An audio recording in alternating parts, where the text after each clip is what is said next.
दोस्तों नमस्कार, मैं सुबोध कुमार। आप देख रहे हैं बड़ी खबर है उत्तर प्रदेश से। आपको बता दें कि 232 स्कूलों के लिए धन मिलना था, आवंटित कराना था कायाकल्प ऑपरेशन ऑफ कायाकल्प परियोजना के तहत, लेकिन उन स्कूलों को अभी तक वो राशि प्राप्त नहीं हुई है।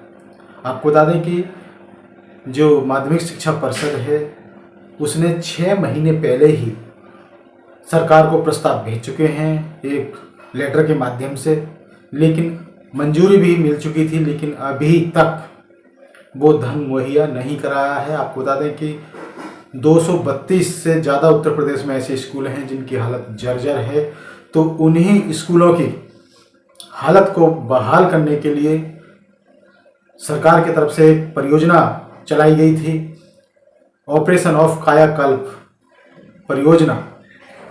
आपको बता दें ऑपरेशन ऑफ कायाकल्प परियोजना के तहत मंजूरी दी गई थी, लेकिन अभी तक वो राशि प्राप्त नहीं हुई है। वो हालत, जो वो स्कूल हैं उनकी हालत अभी भी वैसी की वैसी बनी हुई है। आपको बता दें कि दोस्तों, जैसा आपने देखा होगा पहले स्कूल बंद किए गए थे। ये जो वर्तमान सरकार की अगर बात की जाए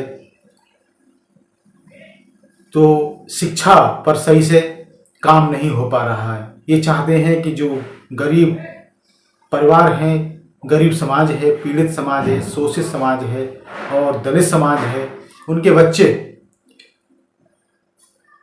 आवारा रहें, अनपढ़ रहें, ये समाज को अंधेरे में धकेलना चाहते हैं। यही इनकी साजिश होती है। आपने देखे होंगे उत्तर प्रदेश के जो स्कूलों की हालत है वो किस तरह की हालत है, और बरसात में उनकी हालत किस तरह से हो गई थी, बच्चे किस तरह से स्कूल जाते थे। कई बार आपने वीडियो देखे, तस्वीरें देखी कि किस तरह से बच्चे स्कूल जाते थे। कई स्कूलों में पानी भर जाता था, कहीं के स्कूलों के रास्ते में पानी भरा हुआ था। इस तरह की तस्वीरें लगातार आती थी उत्तर प्रदेश से। तो दोस्तों, आपको बता दें कि आखिर ये चल क्या रहा है उत्तर प्रदेश में। शिक्षा को लेकर आखिर शिक्षा से वंचित क्यों करा जा रहा है। जो गरीब लोग हैं, गरीब समाज के लोग हैं, दलित समाज के लोग हैं, उन्हें शिक्षा से वंचित क्यों किया जा रहा है। वहीं आपको बता दें तो उसी को लेकर ये चंद्रशेखर आज़ाद के द्वारा पोस्ट की गई है एक्स पर, और आपको बता देते हैं कि आखिर ये क्या लिख रहे हैं इस पोस्ट में। ये अपनी पोस्ट में लिख रहे हैं, उत्तर प्रदेश के 232 जर्जर प्राथमिक विद्यालयों को ऑपरेशन कायाकल्प के तहत मंजूरी मिलने के 6 महीने बीत चुके हैं, लेकिन अब तक धनराशि जारी नहीं हुई। यह देरी डबल इंजन वाली भाजपा सरकार की प्राथमिकताओं पर गंभीर सवाल खड़े करती है।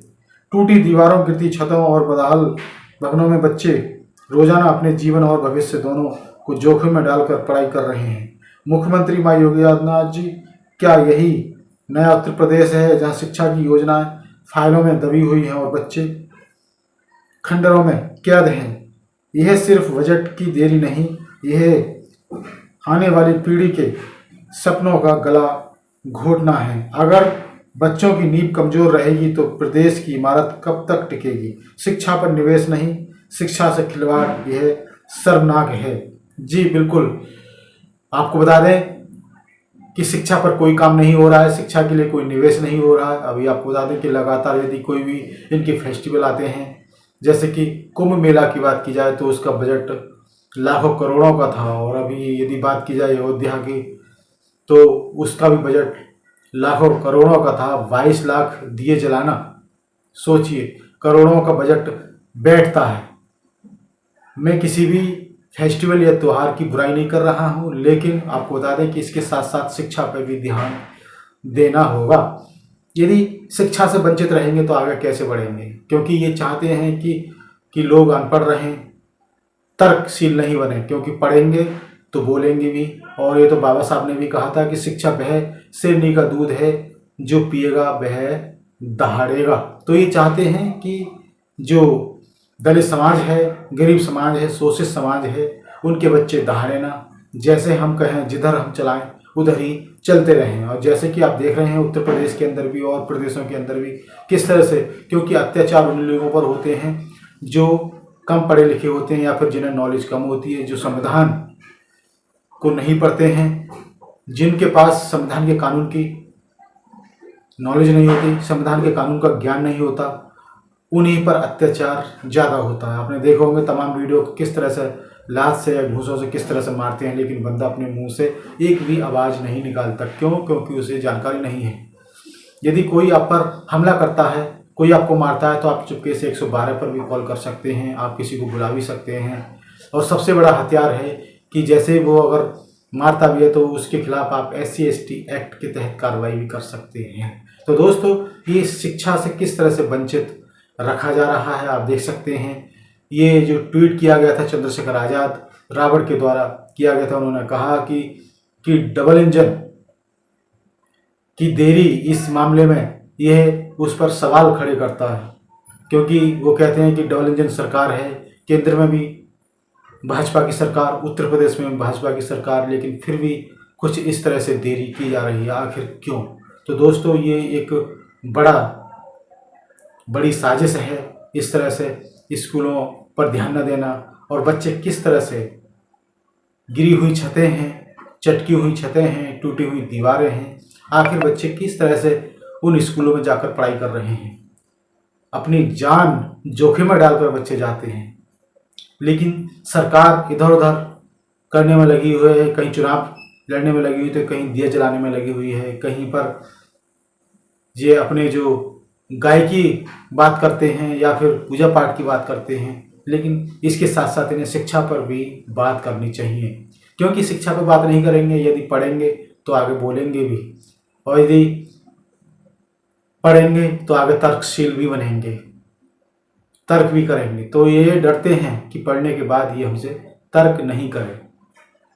तो आपको बता दें कि सरकार को इन स्कूलों की जो जर्जर हालत है, बदहाल स्थिति है, इसकी स्थिति को बेहतर बनाना चाहिए। ये बात करते हैं उत्तम प्रदेश बनाने की, नया उत्तर प्रदेश बनाने की, लेकिन किस तरह से बनेगा? इन बच्चों के भविष्य का आखिर क्या होगा? जो 232 स्कूल हैं, इनमें कितने बच्चे पढ़ते होंगे?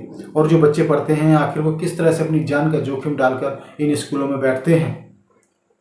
क्या होगा आखिर उत्तर प्रदेश का? ये जगह जगह बड़े बड़े पोस्टर लगा देते हैं, हमने इतनी योजनाओं का शिलान्यास किया, शिक्षा पर इतना बजट किया था। वो सिर्फ कागजों में ही होता है क्या?